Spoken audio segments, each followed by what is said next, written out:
salamat. Maayong gabi kaninyong tanan. Palihog, manlingkod. Mga kaigsuunan kong Dabawenyo, ladies and gentlemen, mga kababayan, Assalamualaikum warahmatullahi wabarakatuh. Madayaw, umayong adlaw, kaninyong tanan, magandang araw sa inyong lahat.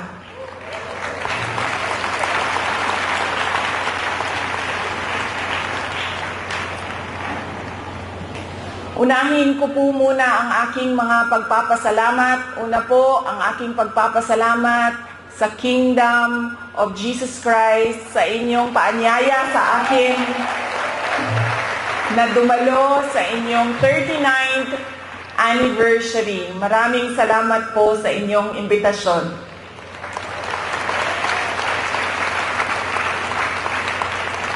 Pangalawang pagpapasalamat ko po ay mula po sa akin personal. Ang pagpapasalamat ko sa tulong ninyo, sa kampanya ninyo, sa suporta ninyo at sa boto ninyo para sa akin nung nakaraang halalan ng taong 2022. Ang susunod na pagpasalamat ay mula sa akin pa din, personal din sa akin, ang pagpapasalamat sa inyong lahat sa suporta ninyo sa aking trabaho noon sa Department of Education at patuloy na suporta ninyo sa aking opisina, ang Office of the Vice President.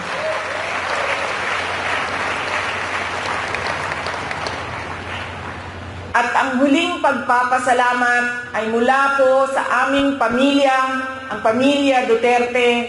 Napakalaki ng utang na loob namin sa inyong lahat, mga kababayan, sa pagkakataon na ibinibigay ninyo sa amin na makapaglingkod sa ating minamahal na Pilipinas. Maraming salamat po.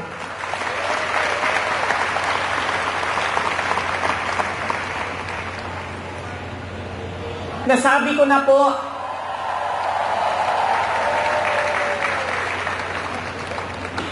unahin ko po muna ang mga naririnig ko at narinig ko rin na nasabi ng membro ng Kingdom of Jesus Christ na sala manggunitanan ni Inday Sara, unidagan pa siyang presidente, dili ta magkalisod-lisod ani patong nasod.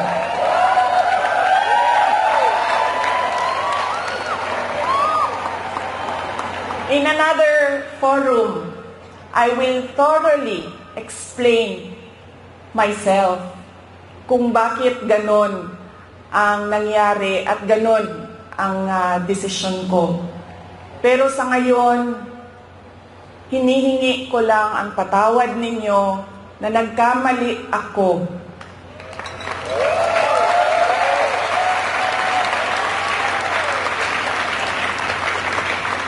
Nagkamali ako sa paghingi ng tulong at suporta niyo para kay Pangulong Bongbong Marcos.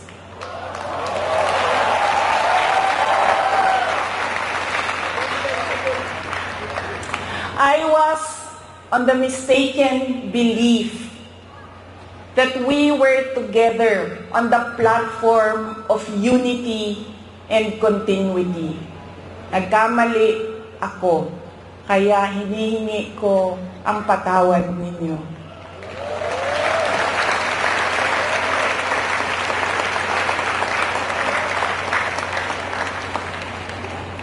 You know, this has been going on for 9 days, ang assault sa inyong Kingdom Nation. At I could not come earlier dahil meron ding atake sa opisina ng pangalawang Pangulo. At hindi ko maiwanan ang aking mga kasamahan doon sa Office of the Vice President. But always remember na wala man ako lagi sa mga masasayang araw ninyo, pero nandito ako lagi sa inyong kalungkutan. I will always be with you in your darkness.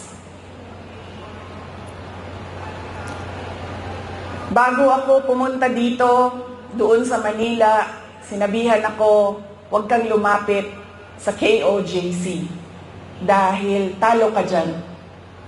Kalaban mo administrasyon, kalaban mo dayuhan na superpower. Sabi ko, sa taong nagsabi sa akin noon, walang contest, hindi ako matatalo. Walang kompetisyon. Bakit ako matatalo? They may be a minority.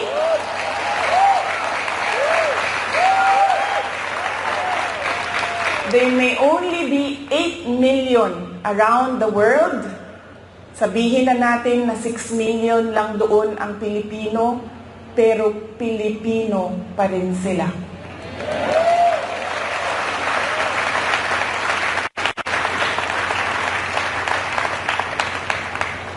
Noong ako ay naging Vice President, isa sa lagi na problema natin, hindi lang dito sa Davao City, but sa iba't ibang lugar ng Pilipinas, ay ang disaster response.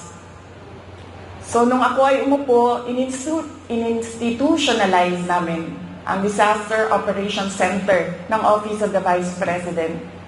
Ang aming paghahanda ay disaster response. Pinaghandaan namin ang baha, pinaghandaan namin ang delubyo, typhoon, pinaghandaan namin ang earthquake, lahat ng maisip mo na kalamidad, pinaghandaan namin. Pero, nasabi ko doon sa mga kasamahan ko sa Office of the Vice President, we have not prepared for a crisis such as the Kingdom of Jesus Christ.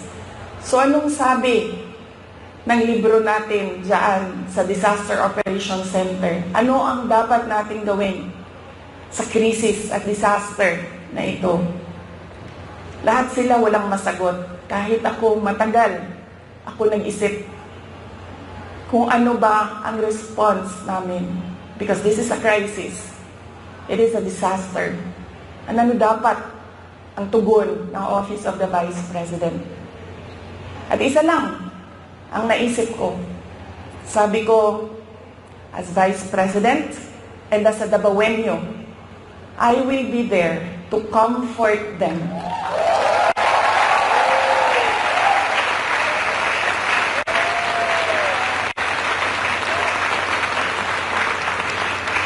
I have a moral obligation to assist them if they feel that they are persecuted, kahit kukunti lang sila. Trabaho ko yan bilang pangalawang Pangulo.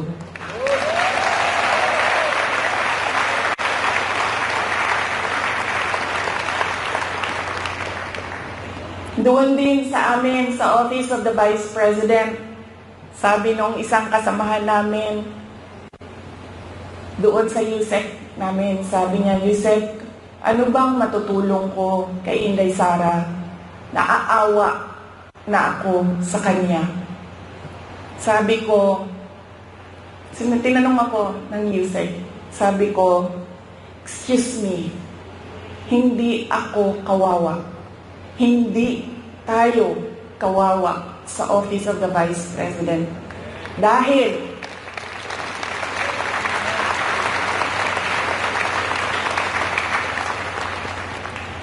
tatlong beses tayo kumakain araw-araw. Kung gusto natin bumili ng leche flan, meron pang leche flan.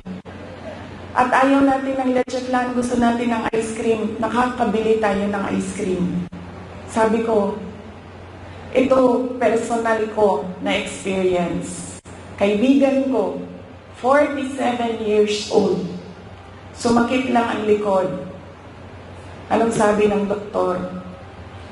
It's cancer of the bones, cancer of the lungs, cancer of the pancreas, cancer of the brain, all together in one person. Tanong sabi ng doktor, 6 months na lang. Yun ang kawawa. Sabi ko, ang dami sa ating mga kababayan na nakakaramdam ng gutom dahil hindi na nila mabili ang pagkain sa sobrang mahal ng pagkain. 2 beses na lang kumakain sa isang araw. Yun ang kawawa. Sila ang dapat tulungan.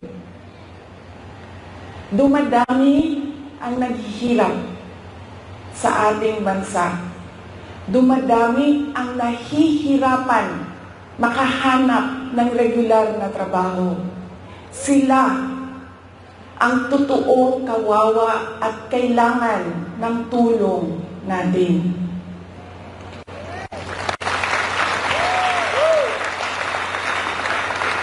Ilang beses sa pag-atake sa akin, paulit-ulit ko sinabi, magtrabaho muna tayo. Because we owe it to our countrymen, because we made promises on stage, in front of everybody, na we will do something for our country. Paulit-ulit yan noong isang taon. Hanggang ngayon, sinasabi ko, magtrabaho muna tayo. Mas maraming nangangailangan ng tulong kaysa mas interesado sa politika.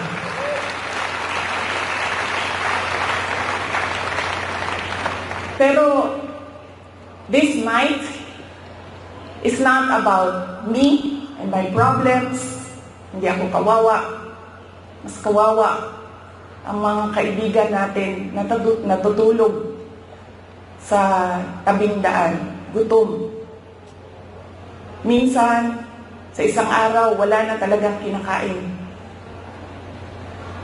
Sila ang totoong problema at totoong nangangailangan ng tulong dahil sila ang kawawa. This is about kingdom of Jesus Christ and the assault on the kingdom nation. Tandaan ninyo, hindi kayo kawawa.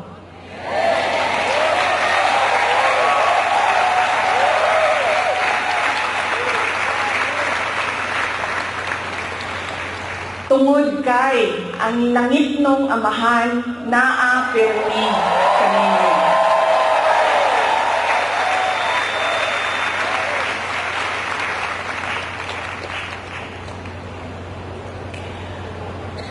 Noong isang araw, kausap ko yung SMNI President. Sabi ko sa kanya, "Sir, bigyan mo ako ng update sa mga tao." Sabi niya sa akin, 3,000 kapulis, 4,000 kapulis, 5,000 kapulis, ilang ipadala dinhi sa Kingdom Nation. Nalisang na ang mga tao. Nangahadlok na sila. And then I said, mali nga malisang. Mali nga mahadlok. Kay bawo mo nga no, gipadalhan mo og 5,000 kapulis na inyong istoryahon, na inyong ipasabot na unsa na ang atong nasod, asa na ang rule of law.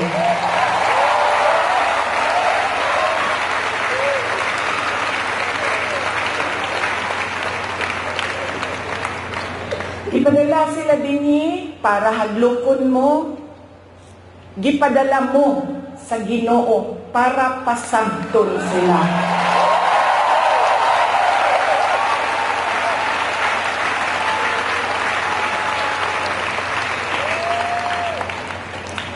If they come from a place of violence, the Kingdom Nation is the expert on peace.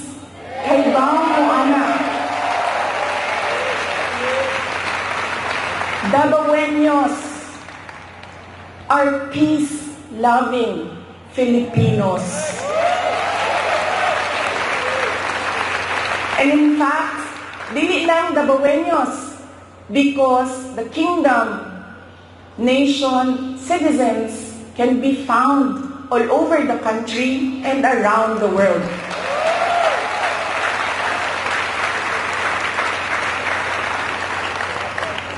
Kung ang gidala nila, if they bring you violence, give them peace. Show them peace.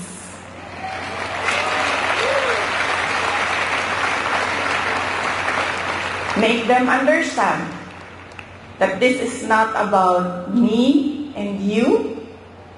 This is about the abuse of power and the assault on the freedom of religion.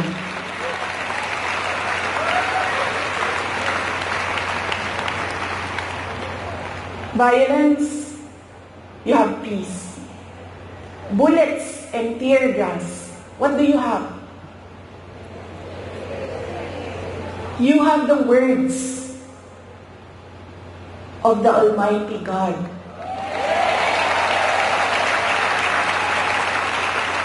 You have the Bible.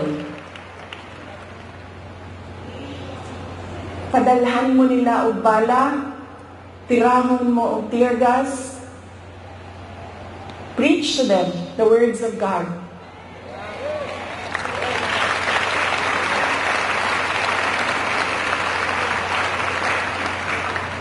Pangtulo, if they come from the evils of Satan, what do you have? You have the goodness of the Lord Jesus Christ.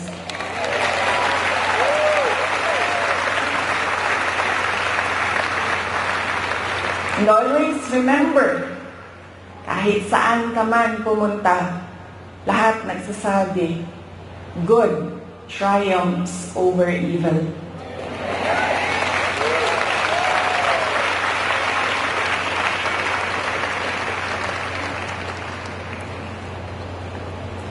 Ang akoang lola sa mother side, maternal grandmother na ako, buhi pa siya karon, kaluoy sa Ginoo. She's blessed with a very long life. She's in her 90s. Lumad sila dinhi sa Davao del Sur of Davao City, sa Padada, Davao del Sur of diri sa Davao City. Ang iyahang trabaho is mangmaligya o kaniadtong panahon, mga 1960s, 1970s, mamaligya o mga PX goods. Ang mga murag ukay-ukay kung ginatawag nato karon. O niya, mamaligya o mga lain-lain klaseng dry goods. Nakaadto siya o baklaran, namaligya siya o mga sandals, mga mo ang ginabaligya kaniadto. Sa iyahan ko nakakaton o kanang dili magulat nga naay customer, kundi tawagon nimo dapat ang customer, pasudlon nimo sa imuhang tindahan. Doon na siya pulong sa ako itong batanon pa ko. Kaya bawo mo, diri manggod sa ato sa Pilipinas, when you are outspoken, when you are opinionated, when you are headstrong, ang tawag sa imuha maldita. I feel that it is wrong, pero somehow, siguro sa ato ang mga Pilipino, na kung mutubang ka sa mga elders, tawagon ka maldita. So, kung batanon pa ko, ang ako ang lula, mag-istorya, mga saba tingali, o niya, mutubag ko, mayroon dayon na ang ako ang lola. Maghinay-hinay ka, Inday. Kay ang gaba sa Ginoo dili magsaba.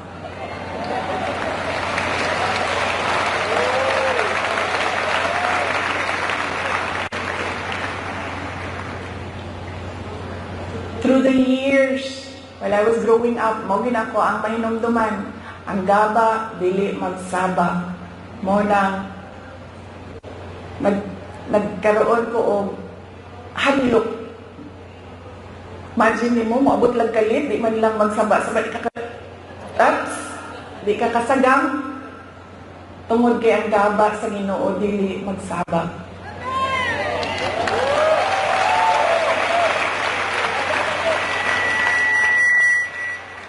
Motong kaganina, I know, dili ko makasulti when our preacher said, love your enemy. Nag-anak lang yun ko.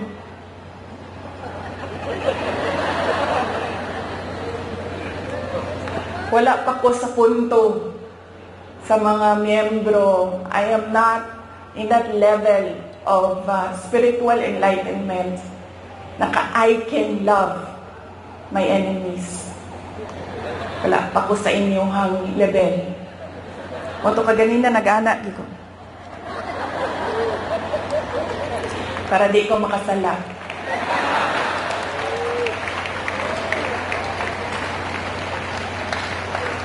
But you know, para sa ako dili man ako sila mamahal. I cannot bring myself to love them. Pero ang ako verse pulong para kanila mao ang mudabat sa Ginoo di magsaba.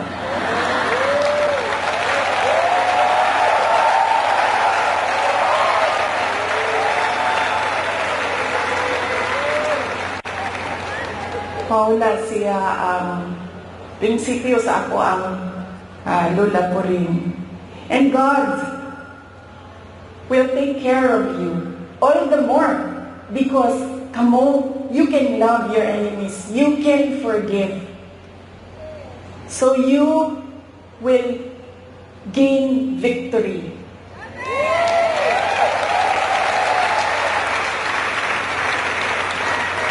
God will be there, will always be behind you, around you, above you, underneath you, to cradle you, to shelter you.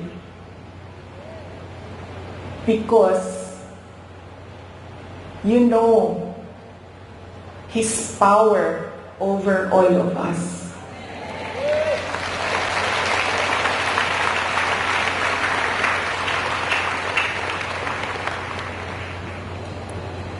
Kaganina, nawala naman itong atuang ko ay background. Kaganina, sige kong tanaw sa inyong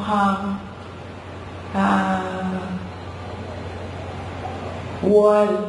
And then, nakabutang dito, 39th anniversary. Nakauna-una ko na sa pagtuo sa mga inchik, malas magutang 9.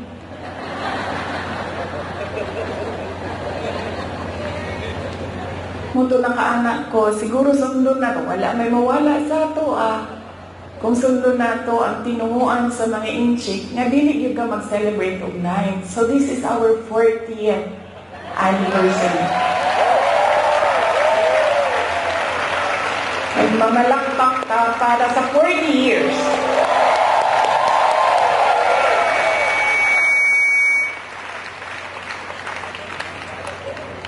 You have come a long way from 1 to almost or approximately 8 million around the world.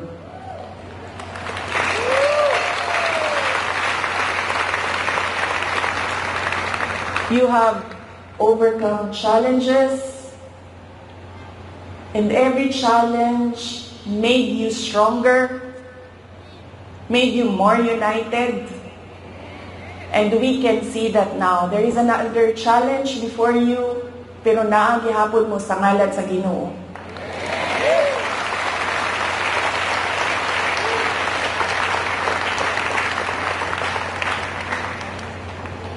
Ug sa tanaw nako, sa kadaghahan, sa kalisod, ug sa kadaghahan sa pandaot, ug sa kadaghahan sa dili pagtuo sa inyo ug sa kadaghan sa pag kanang kansyaw ba sa inyong pagtuo,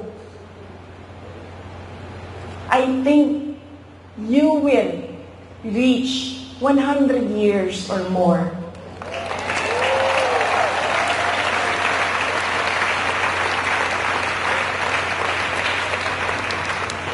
Magpadayon o magpadayon mo basta ang inyong pagsalig o pagtuo hugot dinha sa Ginoo.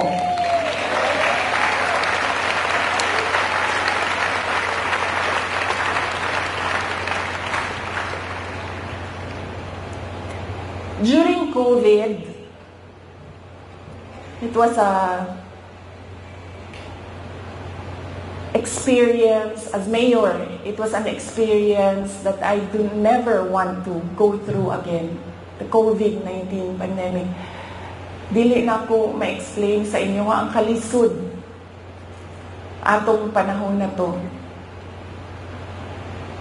Nga doon na yung mga gipangayo sa imuha nga COVID-19 response, pero walay budget ang syudad para punduhan ang mga projects para sa COVID-19 response. Daghan kaayo, TTMF, PPEs, suporta sa mga frontliners, health workers. Dili na ko gusto mo sa bato. Pero doon ako'y mensahe sa mga Dabawenyo, maupod ang mensahe nako sa inyo karon. Dili lang sa mga naadinhi sa Davao City, kundi sa tanan ng miyembro sa Kingdom of Jesus Christ. And that is, we will not break.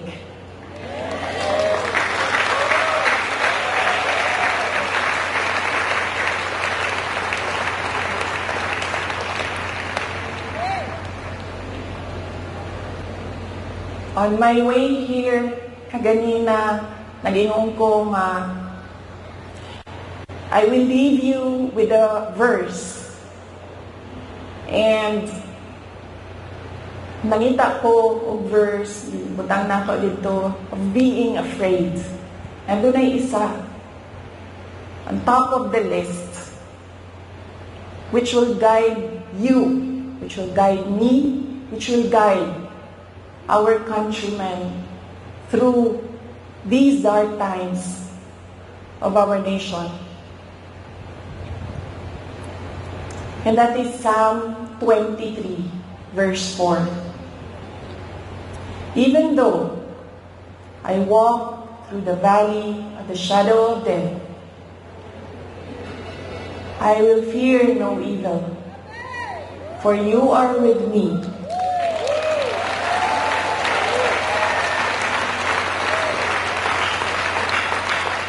Your rod and your staff, they comfort me. Ayaw mo kalimot na ay Ginoo nga nagtanaw sa ato ang tanan.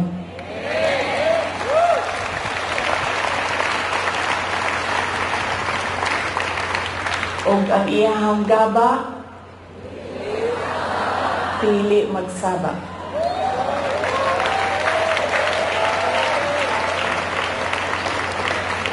Let us clap for 100 more years.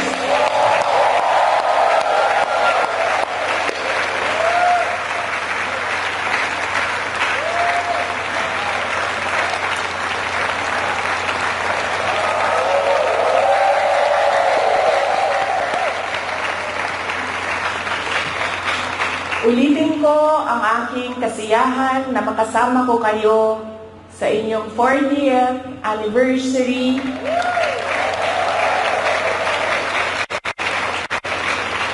We will not break. Happy 40th anniversary, Kingdom of Jesus Christ. God save the Philippines.